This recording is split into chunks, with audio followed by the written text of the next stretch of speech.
Did you know an Indian was building and flying aircraft almost at the same time the world was still learning how to fly? Hi, welcome to Beyond the History Textbooks.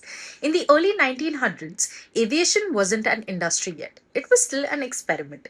The Wright brothers had only just demonstrated powered flight, and most of the world was still trying to understand whether controlled flying could even become practical. And yet, in that moment of uncertainty, an Indian engineer had already stepped into that space.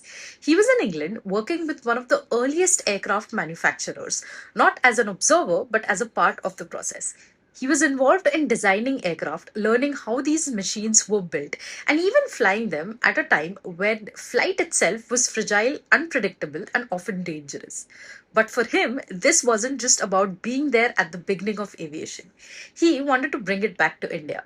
When he returned to India, he proposed building an aircraft here at a time where the country had no aviation ecosystem at all.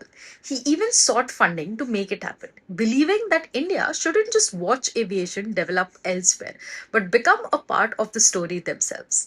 But, well, history intervened. With the outbreak of World War One, strict restrictions were placed on aircraft production, and his plans never moved forward. He went on to work within the Mysore State's engineering services, but his aviation journey sadly had already been cut short. And then, just a few years later, in 1918, he died during the influenza pandemic at the age of 39. The man who had been present at the very beginning of aviation sadly never got the chance to see where it would go. That man was S. Venkatasubba Setty, or popularly known as S.V. Setty, an engineer, a pilot, and one of the earliest Indians to work on and fly an aircraft, years before aviation became a system in India and even in the world. He was there at the very beginning. He just didn't get the time to continue.